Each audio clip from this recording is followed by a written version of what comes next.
آج کے شو میں شوکت ترین ان، حماد اظہر آؤٹ۔ وزارت خزانہ میں 3 سالوں میں چوتھی تبدیلی۔ معاشی ٹیم میں بار بار تبدیلی، وجہ کارکردگی یا کچھ اور؟ السلام علیکم۔ پس پردہ حقائق، سنسنی خیز انکشافات، پروگرام بے نقاب میں ہوں آپ کے ساتھ سفان خان۔ آج اہم ترین صورتحال پہ بات کریں گے۔ جو سیاسی کشیدگی ہے اس ملک میں، انتشار، وہ سب اپنی جگہ، لیکن جو سب میں امپورٹنٹ اسپیکٹ ہے کسی ملک کو چلانے میں، وہ معاشی کارکردگی ہوتا ہے۔ اور معاشی کارکردگی کے لیے ایک ٹیم ہوتی ہے معاشی ٹیم، جو کہ گورنمنٹ کی ہوتی ہے۔ یہ حکومت کے آنے سے قبل بار بار یہ وعدہ، یہ عہد دہرایا گیا کہ ہمارے پاس ایک ٹیم موجود ہے، بہترین ٹیم موجود ہے، اور اس میں ایکسپرٹس موجود ہیں۔ ہم پاکستان میں ایسی ٹیم لے کر آئیں گے اور میں کپتان ہوں گا، وہ ٹیم ہوگی جو پورے ملک کی معیشت کو سنوار دے گی، ملک کے حالات بدل دے گی، پتہ نہیں 200 ارب ڈالر کہیں سے آ جائیں گے۔ لیکن یہ سارے وعدے کے وعدے رہے۔ وہ ٹیم کون سی ہے، یہ سوال ہی وہیں کا وہیں رہا، کیونکہ تحریک انصاف کی حکومت میں 3 سال میں 4 بار معاشی ٹیم تبدیل کر دی گئی۔ تقریباً 4 یا 5 بار F B I chairmans, board of investment کے چیئرمین 18 ماہ میں 4 بار تبدیل کر دیے گئے۔ اور اگر صرف معاشی ٹیم کی بات کریں تو سب سے پہلے اسد عمر صاحب آئے۔ اسد عمر صاحب تقریباً 8 ماہ کے عرصے رہ کر، یعنی اپریل 2019 میں جو ہے اس وقت وہ فارغ کر دیے گئے۔ اس کے بعد پھر حفیظ شیخ صاحب آئے، اور حفیظ شیخ تقریباً 23 ماہ تک جو ہے اس حکومت کے وزیر خزانہ رہے۔ پھر اتنا ہوا کہ حفیظ شیخ صاحب کو سینٹ کا ٹکٹ دیا گیا، یہ کہا گیا کہ حفیظ شیخ صاحب پر مکمل اعتماد ہے۔ سینٹ الیکشنز ہارنے کے بعد بھی اعتماد کا اظہار کیا گیا، 10 دن یا 1 ہفتے قبل تک اعتماد کا اظہار کیا گیا۔ پھر یکدم 23 ماہ بعد حفیظ شیخ صاحب کو فارغ کر دیا گیا۔ پھر اس میں حماد اظہر صاحب کی انٹری ہوئی، اور یہاں یہ کہا گیا کہ کیونکہ منسٹر آف انڈسٹریز کے طور پر حماد اظہر کی کارکردگی بڑی بہترین رہی ہے، یعنی ایز منسٹر فار جو صنعت و پیداوار کی وزارت میں انہوں نے بہت اچھی کارکردگی دکھائی ہے، اس وجہ سے انہیں وزارت خزانہ میں لایا ہے۔ انہوں نے خود وزیر خزانہ بننے کے بعد ٹویٹ کر کے اس پر خوشی کا اظہار کیا، جو اعتماد کا اظہار وزیر اعظم نے ان کے اوپر کیا۔ جو دیگر وزراء ہیں ان کی طرف سے مبارکباد، اور ان کو کہا گیا جی کہ بڑا درست فیصلہ ہوا ہے کہ ایک منتخب جو اس پر شخصیت وہ وزیر خزانہ بنی ہے۔ اور پھر حماد اظہر صاحب کے آنے کے 1 یا 2 دن بعد یہ خبر آ گئی کہ شوکت ترین صاحب وزیر خزانہ بن جائیں گے۔ اور پھر شوکت ترین صاحب جو وزیر خزانہ بنے، تو شوکت ترین صاحب نے آنے سے قبل ہی ایک انٹرویو کے اندر پاکستان تحریک انصاف کی حکومت ہی کی معاشی کارکردگی کے اوپر بڑی کڑی تنقید ان کی جانب سے جو سٹیٹمنٹس سامنے آئی بڑی امپورٹنٹ ہے، کیونکہ انہوں نے تو اس وقت جھنجھوڑ کے رکھ دیا خود پی ٹی آئی کی جو پچھلے 3 سال کی پالیسیز تھی ان کو۔ انہوں نے core inflation, interest rate policy, اس کے بعد جو بلنڈرز اس گورنمنٹ نے کیے، وہ اپنے اس انٹرویو میں جو انہوں نے سٹیٹمنٹس دی ہیں، لیٹس سی دس کہ انہوں نے کیا کہا تھا۔ لیٹس سی دس۔ میرے خیال میں شروع کے بیچ میں ہم نے غلطی کر دی۔ 7% آپ کا کور انفلیشن ہے، اور 13.25% پہ آپ انٹرسٹ ریٹ لے کے چلے گئے، اور پھر اس کے بعد ایکسچینج ریٹ ہے اس وقت 112 115 پہ پھر رہا تھا، اور آپ اٹھا کے اس پہ 165 پہ لے کے چلے، تو آپ نے معیشت کی تو بیڑا غرق ہی کر کے رکھ دیا نا۔ اور اس کے بعد پھر آپ نے ساری چیزیں بڑھا دی، آپ نے بجلی کے ریٹس بڑھا دیے، گیس کے ریٹس بڑھا دیے، petrol, everything just went up. So اس سے یہ ہوا کہ ڈیمانڈ تو اڑ گئی ہے، جب ڈیمانڈ اڑ گئی اور مطلب معیشت بیٹھ گئی تو اس سے ان امپلائمنٹ ہو گئی، کوئی سمت نظر نہیں آ رہی کہ اکانومی کی سائڈ پہ جا رہی ہے۔ جو کیپٹنز آف دا شپ ہے نا، جب تک وہ مضبوط نہیں ہوں گے تو یہ کشتی آگے چلے گی نہیں۔ وہ جو آپ نے اپریل 2019 اور مئی اور جون میں جو آپ نے ری پروفائلنگ کی ہے، اس نے آپ کی کمر توڑ دی، آپ کی یہ جو انٹرسٹ ریٹس کی، اور وہ اب آپ کو بھگتنا پڑے گا اگلے 4 5 6 سال۔ تو یہ انہوں نے شاہزیب خان صاحب کو انٹرویو میں جو اس وقت سٹیٹمنٹس دیے ہیں وہ آپ نے سنا ہے اس پر، لیکن یہ آپ یہ دیکھیں کہ یہی آدمی جو تنقید کر رہا تھا بری طرح سے پاکستان تحریک انصاف کی شخصیت پہ، جو یہ شخصیت نے تنقید کر رہے تھے کہ گورنمنٹ نے کیا پالیسیز کی، پاکستان تحریک انصاف کی حکومت کی جو سابقہ پالیسیز ان پہ تنقید ہو رہی تھی، وہی ان شخص کو جو اس وقت ہے وہ فائنانس منسٹر بنا دیا گیا۔ اب سوال یہاں سے 2 ہیں۔ ایک سوال یہ کہ کیا اب یہ فائنل ٹیم ہے، فائنلی ہم کہیں کہ یہ ٹیم ہے جو اگلے 2 2.5 سال 2.25 سال جتنے بھی عرصہ بچا ہے وہ پاکستان تحریک انصاف کی حکومت میں یہ فائنل معاشی ٹیم ہے جو یہ رہے گی۔ دوسری بات یہ کہ یہ وجہ کیا ہے تبدیلی کی، کیا وجہ اس وقت کارکردگی ہے؟ کیونکہ اگر کارکردگی ہے تو ہم نے دیکھا ہے زیادہ تر وزراء کے قلمدان ہی تبدیل ہوئے ہیں، سوائے شوکت ترین کے باقی وزراء۔ اگر حماد اظہر کی وزارت صنعت و پیداوار میں کارکردگی اچھی تھی اور اس بنیاد کے اوپر وزیر خزانہ بنے تھے، تو ان سے وزارت صنعت و پیداوار ہی لے لی گئی، اور ان کو کوئی اور منسٹری اٹھا کے دے دی گئی. اسی طرح عمر ایوب تھے تو ان پر یہ الزام تھا یا ان پر یہ تھا جی کہ وہ فیکچولی رپورٹ نہیں کر رہے تھے سرکولر ڈیٹ کی فگرز کو جو تقریباً 2,500 ارب تک پہنچ چکی تھی. وہ بار بار اس کو انڈر رپورٹنگ کر رہے تھے اس پورے فگر کی سرکولر ڈیٹ کی. اور تابش گوہر صاحب نے بھی ایک انٹرویو میں اس کا ذکر کیا تھا کہ اگر ایسا ہو رہا ہے تو غلط ہے. تو ان سے پھر دوبارہ اگر ان کی کارکردگی صحیح نہیں تھی اور کارکردگی کی بنیاد پر احتساب کی بنیاد کے اوپر یہ فیصلے ہو رہے تھے تو دوسری وزارت دینے کی ضرورت کیا تھی جو اتنی اہم تھی؟ اکنامک افیئرز ڈویژن دے دیا گیا. تو اسی طرح سے یہ قلمدان کی تبدیلیاں جو ہوئیں اس کی وجہ کارکردگی تھی یا کچھ اور تھی یہ بھی سمجھ میں نہیں آیا. یہ بار بار معاشی ٹیم کی تبدیلی بزنس کمیونٹی کے لیے کتنا اس وقت امپورٹنٹ ہوتا ہے جو انویسٹمنٹ کرنے کا ڈیسیجن لے رہی ہوتی ہے اور وہ ایکسپیکٹ کیا کر رہے ہیں ہم شوکت ترین صاحب کے دور سے یہ سوال اٹھائیں گے. ساتھ ساتھ معاشی تجزیہ نگار کیا کہتے ہیں اس پوری صورتحال پر آج کے پروگرام میں یہ بھی گفتگو ہوگی. اور سب میں اہم سوال ہے کہ ایک بڑا امپورٹنٹ ٹارگٹ ہے جو ہم نے وعدے طے کر لیے آئی ایم ایف کے ساتھ. ان وعدوں کے اندر ایک وعدہ یہ ہے کہ ہمیں اپنا ڈیفیسٹ کم رکھنا ہے اور ہمیں 6,000 ارب روپے کا ٹیکس کلیکشن کرنا ہے. یہ کیا یہ شوکت ترین صاحب کر پائیں گے 6,000 ارب کا ٹیکس کلیکشن ٹارگٹ اور اپنا جو مالی خسارہ اس کو کم رکھنا؟ آئی ایم ایف کے وعدے جو کر لیے ہیں جو اگلے 2 سال میں, اور یہ بھی آپ کو یاد دلاتے چلیں یہ شروع کے 2.5 سال نہیں ہے جو مشکل فیصلوں کا وقت ہے, یہ آخری کے 2 یا 2.5 سال ہے جس کے اندر یہ مشکل فیصلے بہت مشکل ہوتے ہیں کسی حکومت کے لیے. کراس روڈ پہ گورنمنٹ ہوگی تو کیا شوکت ترین صاحب یہ کر سکیں گے؟ کیا ان کو یہ اوپن اسپیس گورنمنٹ کی طرف سے ملے گی؟ بڑے اہم سوالات ہیں جو پروگرام میں اٹھاتے ہیں. ڈاکٹر شاہد حسن صدیقی صاحب, زبیر موتی والا صاحب اور خرم شہزاد صاحب پروگرام میں ساتھ ہوں گے. ڈاکٹر شاہد حسن صاحب شروعات کرتے ہوئے کیا شوکت, کیونکہ ڈیفیسٹس کم کرنے ٹیکس بھی کلیکٹ کرنے 6,000 ارب روپے کے, اور کیا یہ نئی ٹیم کر پائے گی؟ شاہد حسن صدیقی صاحب. دیکھیے حکومت کا ایسا کوئی پروگرام نہیں ہے اور پینڈیمک کی وجہ سے مجھے ایسا لگ رہا ہے کہ امریکہ نے بھی تھوڑا سا سگنل دیا ہے کہ پاکستان کو تھوڑی سی مہلت دے دیں اور جو سخت شرائط تھیں میرے خیال سے ان کو ڈیفر کیا جائے گا کچھ نہ کچھ. تو مقصد یہ ہوگا کہ پاکستان کے گرد جو ہے وہ گھیرا تنگ کیا جائے. معیشت میں اصلاح کرنے کا قطعی کوئی پروگرام نہیں ہے, یعنی ٹیکس ریونیوز بڑھانا, ٹیکس GDP بڑھانا, کوئی مہنگائی میں بڑی کمی کرنا, شرح نمو تیز کرنا, ایسا کوئی ارادہ نہیں ہے. شوکت ترین صاحب کے پچھلے ٹینیور میں بھی ایسا ناکام ٹینیور تھا, اب یہ پھر ہوگا. اس وقت جو ہے معیشت کے ساتھ ایک کھلواڑ ہو رہا ہے. حکومت جو ہے بوکھلاہٹ میں یا توجہ ہٹانے کے لیے یا مختلف طبقوں بشمول بیرونی دباؤ کے تحت فیصلے کرتی چلی جا رہی ہے جس کا نہ کوئی معاشی جواز ہے نہ کوئی کامن سینس ہے. اگر میں صرف ایک مثال آپ کو یہ دے دوں کہ جب آپ حفیظ شیخ صاحب کو سینیٹ کا ٹکٹ دے رہے تھے تو آپ کو ان کا مطلب یہ تھا کہ اس پورے ٹینیور میں ان کو اس حکومت کو ان کو وزیر رہنا ہے. وہ ہار گئے ٹھیک ہے, تو 11 جون تک تو وہ وزیر خزانہ رہ سکتے تھے. پھر حماد اظہر کو جب آپ لائے تو اسی دن میں نے کہا تھا کہ یہ کنٹینیو نہیں کریں گے کیونکہ ان کے ساتھ میں صنعت دونوں چیزیں ساتھ رکھی تھیں. تو یہ عجیب طرح کی بوکھلاہٹ ہے. مگر جو میں زور دے رہا ہوں کیا یہ نااہلی وزیر اعظم کی نہیں ہے کہ وہ ٹیم ہی نہیں بنا پا رہے اپنی ابھی تک, یعنی اتنے سال گزر چکے ہیں ان سے ٹیم ہی نہیں بن رہی ہے کہ وہ کمپیٹنٹ شخص کو ڈھونڈ سکے وزارت خزانہ کے لیے؟ نااہلی, بد انتظامی, تو میں نے تو کھلواڑ کا لفظ استعمال کیا ہے. یعنی قطعی نااہلی تو ہے ہی, لیکن اس کے ساتھ بوکھلاہٹ بھی ہے, اس کے ساتھ مختلف بیرونی پریشرز بھی ہیں, ملکی پریشرز بھی ہیں, مافیا کے پریشرز بھی ہیں, اور ان کے ود ان دی پارٹی بھی پریشرز ہیں. جو لوگ ان کے ساتھ پارٹی میں شریک ہوئے ہیں ان کے بھی پریشرز ہیں. جو تجربات ناکام ہو چکے ہیں ان کو اگر یہ دہرا رہے ہیں. اور سب سے اہم بات یہ ہے کہ قطعی کوئی ارادہ نہیں ہے کہ معیشت کی بہتری کے لیے کوئی اصلاحات کی جائیں گی. اب جو کچھ ہو رہا ہے وہ یہ ہے کہ پینڈیمک کی آڑ میں ہم دنیا سے بات کر رہے ہیں, IMF سے بات کر رہے ہیں کہ جناب یہ تو تباہی آ گئی, ہم عوام پر نہیں ڈال سکتے, تو آپ ہمیں یہ جو اصلاحات کرنے کے لیے بجلی کے نرخ بڑھانے ہیں, گیس کے نرخ بڑھانے ہیں, ٹیکس ریونیو کا ٹارگٹ کرنا, اس کے لیے کوئی مہلت دے دیں. یعنی جو معیشت کو میرے ملک میں پرابلمس ہیں ان کو ہم آپ ڈیفر کر رہے ہیں, جو جیسا کہ میں کئی دہائی کا ہوتا ہے. اس کو آپ نرم الفاظ میں کہہ سکتے ہیں آگ سے کھیلنا, پاکستانی معیشت سے کھلواڑ کرنا. آپ ابھی کہہ رہے ہیں کہ یہ نااہلی بھی ہے, بد انتظامی بھی ہے. مجھے ایک بریک لینا ہے شاہد صدیقی صاحب, اس بریک کے بعد اور ہمارے ساتھ پینلز بھی ہیں, شاہد صدیقی صاحب بھی ساتھ. We'll take a break. Break کے بعد یہ اہم ترین جو فیصلے ہو رہے ہیں ان کے پیچھے وجوہات کیا ہے, اور یہ بد انتظامی ہے. یہ بھی ہے جی کہ ایک سوال یہ بھی اٹھ رہا ہے کہ 500 پارلیمنٹیرینز کے اندر کوئی آپ کو کمپیٹنٹ شخص نہیں مل پا رہا جو معیشت چلا سکے, تو آپ کو ٹیکنوکریٹ ڈھونڈنے پڑ رہے ہیں. پھر ٹیکنوکریٹ سے بھی آپ ایک سے مطمئن نہیں تو دوسرا ٹیکنوکریٹ ڈھونڈ پڑ رہے ہیں. آخر ہو کیا رہا ہے اس گورنمنٹ میں؟ اس بریک کے بعد سوال اٹھاتا میں ساتھ. Welcome back. آپ دیکھ رہے ہیں بے نقاب, اور آج بے نقاب میں اہم ترین سوالات معاشی ٹیم میں جو حالیہ تبدیلیاں ہوئی ہیں اس کی لاجک آخر کار کیا ہے. جو قلمدان تبدیل ہوئے ہیں وزراء کے اگر احتساب کی بنیاد پر ہوئے ہیں, کارکردگی کی بنیاد پر ہوئے ہیں, تو پھر ان سے وزارتیں لینی چاہیے تھیں بجائے اس کے کہ ان کو دوسری وزارتیں سے نواز دیا گیا.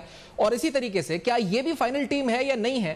اور پھر جو آگے ٹارگٹ سیٹ کیے ہیں جو آئی ایم ایف نے ہمارے لیے 6000 ارب کے ٹیکس کلیکشن ٹارگٹس, مالی خسارے میں کمی, وہ یہ ٹیم پورے کر پائے گی نہیں کر پائے گی؟ بڑے اہم سوالات ہیں. خرم شہزاد صاحب پروگرام میں ساتھ موجود ہیں, ماہر معیشت ہیں سینئر. خرم شہزاد صاحب, ہمیں پہلے یہ لاجک آپ کو وجہ احتساب ہے, وجہ کارکردگی ہے, یا کیا ہے وجہ؟ کچھ اور وجہ ہے, انکمپٹنس ہے, کیا ہے کہ بار بار یہ وزراء تبدیل ہوتے ہیں اور قلمدان تبدیل ہو رہے ہیں, وہی لوگ پھر دوسری وزارت میں آ جاتے ہیں؟ کیا وجہ آپ کو لگتی ہے؟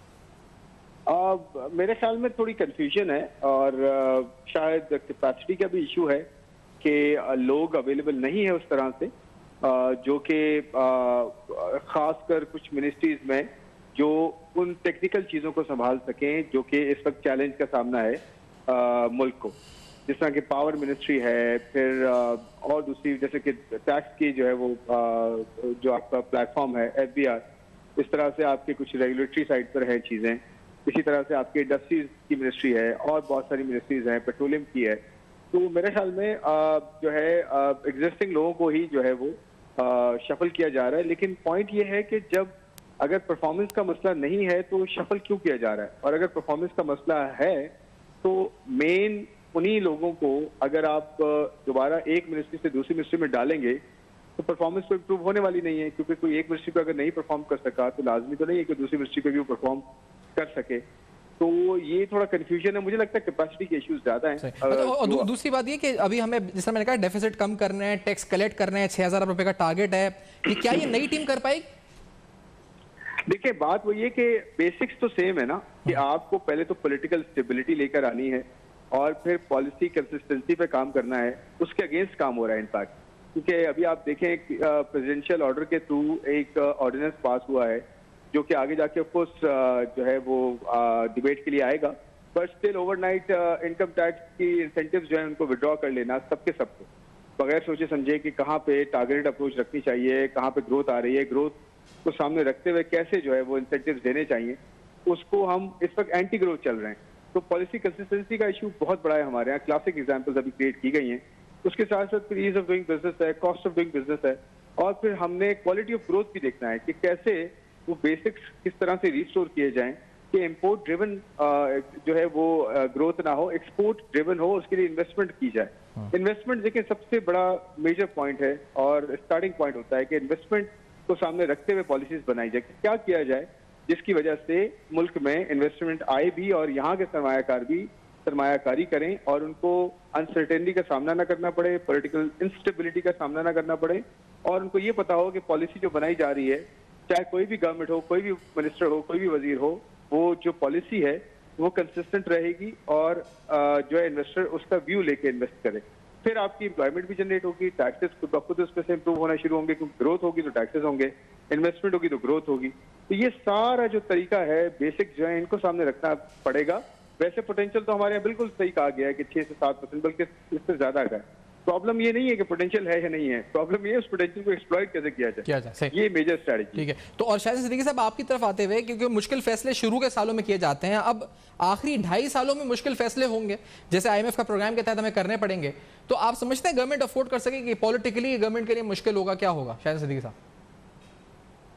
دیکھیے میں آپ سے بتا دوں کہ اس بات کا قطعی کوئی امکان نہیں ہے کہ حکومت کوئی بنیادی نوعیت کی اصلاحات لائے گی, خاص طور سے ٹیکسوں کے شعبے میں. اس کا سوال ہی نہیں پیدا ہوتا ہے. کچھ انڈائریکٹ ٹیکسز لگا دیے, کچھ یوٹیلیٹیز کے بل بڑھا دیے, اور نہ ان کا کوئی ایسا پروگرام ہے.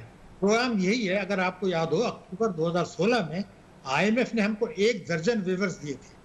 اس وقت تو ایک بڑا خوبصورت بہانہ ہمارے ہاتھ آ گیا ہے, جناب یہ پینڈیمک آ گئی ہے, حالات خراب ہیں, لوگوں کے پاس روزگار نہیں ہے. یہ پروگرام یہ لے کے جائیں گے آئی ایم ایف کے پاس. پرائم منسٹر نے خود آئی ایم ایف کے مینیجنگ ڈائریکٹر سے بات کی ہے, اور خود استعماری طاقتوں کے اور آئی ایم ایف کے مفاد میں ہے کہ اگر نیو گریڈ گیم کے تحت پاکستان کے گرد گھیرا تنگ مزید کرنا ہے جوہری طاقت, تو ان کی جو پرابلمس ہیں ان کو ڈیفر کرائے. تو اگر یہ آئی ایم ایف نے جو شرائط رکھی ہیں بجلی وغیرہ کی, میں اب بھی یہ سمجھتا ہوں کہ یہ جو ہے نا یہ ڈیفر کرائیں گے, اور اس طرح اور وہ تو ٹارگیٹ تو انہوں نے عمران خان صاحب نے کہا تھا کہ 8,000 ارب روپے میں اکٹھا کر کے مجھے یاد ہے کہ جب شوکت ترین صاحب نے قریب 10 میں استعفیٰ کیا تھا سینٹ سے اور وزیر خزانہ سے، تو جب وہ حکومت چھوڑ کر گئے تھے تو ظاہر ہے سینٹ سے بھی استعفیٰ مانگا گیا تھا. اس وقت معیشت کی حالت خراب تھی اور مشکلات کا شکار تھی، اور اس وقت میں نے ایک جگہ لکھا تھا، انٹرنیشنل میڈیا پہ کہا تھا کہ اگر ایک اعلیٰ اختیاراتی تحقیقات کرا لی جائے کہ جو کچھ اس زمانے میں جس طریقے سے روپے کی قدر کو گرایا گیا اور فرینڈس آف پاکستان کا ایک عظیم دھوکہ کر کے پاکستان کی معیشت کو مشکلات میں ڈالا گیا، اس کے اثرات 2021 تک رہیں گے. یہ رپورٹ پر ہے میں نے کہا تھا کہ 2021 تک رہیں گے جو عظیم دھوکہ فرینڈس آف پاکستان کا دیا گیا تھا. مجھے سر ایک وقت کی طرف بڑھنا ہے، لیکن آپ جو کہہ رہے ہیں کہ نہ کلیکشن ہو پائے گی اور نہ بنیادی فیصلے جو اسٹرکچرل ایشوز ہیں نہ وہ ایڈریس ہو پائیں گے شوکت علی صاحب کے دور میں، جو آپ کی بات سے میں سمجھ رہا ہوں. میں اس بریک کے بعد آتا ہوں، اس بات کو آگے ہم کنٹینیو بھی کرتے ہیں ناظرین، کیونکہ جو بنیادی فیصلے ہیں جیسے ڈاکیومنٹیشن ہے، اداروں کی کو اس وقت ٹیکس نیٹ میں لانا ہے یا ان کی ڈاکیومنٹیشن کرنا ہے، بینکنگ سیکٹر میں جو گیپس ہیں جو اس وقت یا جہاں جہاں گیپس موجود ہیں، پرائیویٹائزیشن ہے، پرائیویٹ سیکٹر کی سبسڈی کا ایشو ہے اس وقت بجلی کی، یہ تمام ایشوز جو ہیں اس وقت کیا یہ ایڈریس ہوں گے یا یہ بھی نہیں ہو سکیں گے اس دور میں؟ یہ بھی ہم سوال اٹھائیں گے ہمارے ساتھ رہے گا.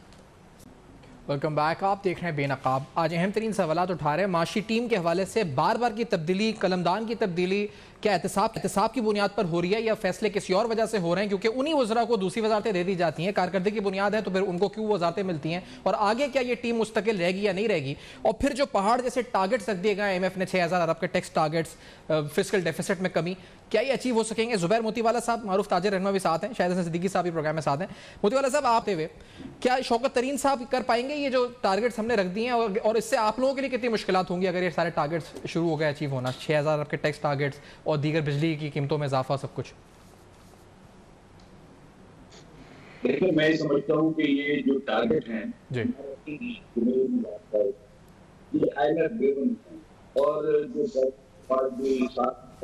اگلا سال جانے والا کسی طرح سے بھی 2000 بلین کا ٹارگٹ میں نہیں سمجھتا کرتے ہیں کو اچیو کرنے جائیں گے. ہم بہت ساری جو ہے ہمارے ہو جائیں گی، انڈسٹری جو ہے اور ہمارے جو جوبس ہے اور ہماری جو مینوفیکچرنگ سیکٹر ہے، خاص کر کے اسمال اینڈ میڈیم سائز ہے، اس سے بڑے افیکٹ ہے. کیونکہ بہت ساری ایگزامپل کیا، بہت سارے لگائے اور بچے گیس اور خاطر یہ ساری چیزیں یہ میڈیسن کیا ہے؟ اگر اس کو آپ میڈیسن کہتے ہیں، میڈیسن اور کچھ بھی نہیں یہ کیا. ڈاکٹر کریم صاحب پرانے ہیں، بہت پرانا جانتے ہیں. اب یہ جو انہوں نے سنبھالی ہے، میں یہی کہہ سکتا ہوں کہ میری نیک ان کے ساتھ ہے، لیکن بڑا مشکل راستہ ہے جو بیٹھیں گے جو پتہ چلے گا جہاں پوزیشن ہے جو پوزیشن ہے پاکستان کی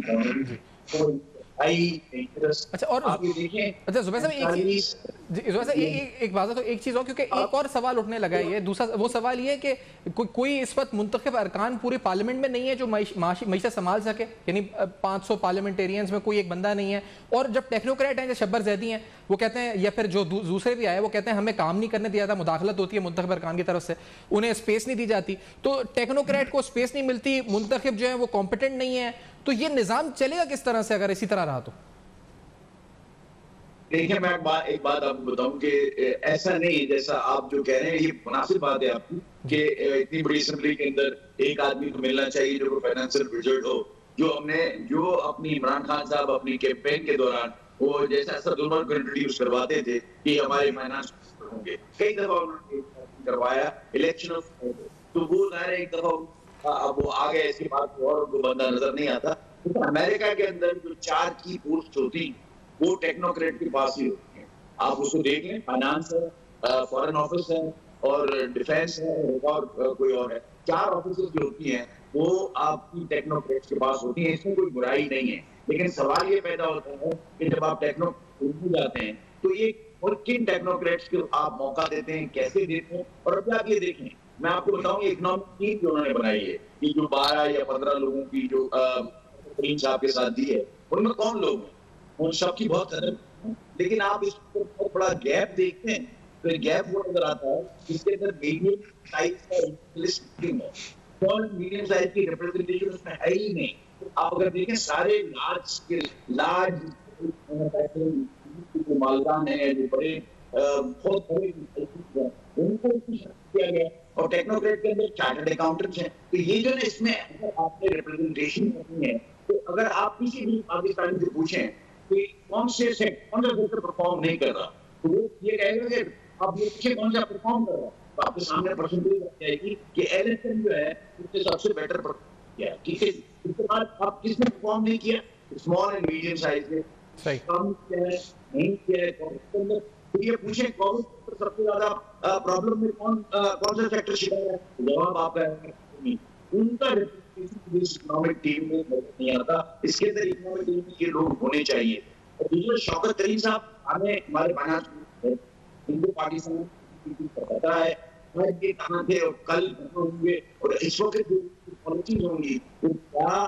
سب سے بڑا سوال ہے نشان میں شوکت ترین صاحب سے یہ کہ کیا یہ سارا یہ اپنے آپ خود لے سکیں گے, پیسے ان کے اپنے اور پیسے مفاد میں ہوں گے, کیا فیصلے ایک بنانے کی مددگار ثابت ہوں گے, فیصلے ہوں گے یا کمپرومائزنگ ہوں گی جو آج تک کرتے ہوئے آئی ایم ایف کی ڈکٹیشن کے اوپر, ورلڈ بینک کے اوپر اور بہت سارے ان کے میں چلنا ہے.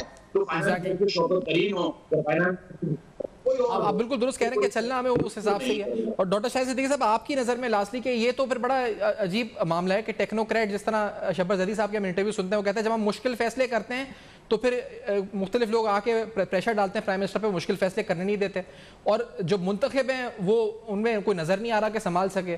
تو کون سنبھالے گا پھر معیشت شاہد صدیقی؟ ایسے چلتا رہے گا, کب تک چلتا رہے گا شاہد صدیقی صاحب؟ دیکھیے جو 1995-96 میں آپ ٹیکس جی ڈی پی ریشو تھی, آج اس سے نیچے ہے اور کئی ہزار ارب روپے کے ٹیکس لگ گئے عوام.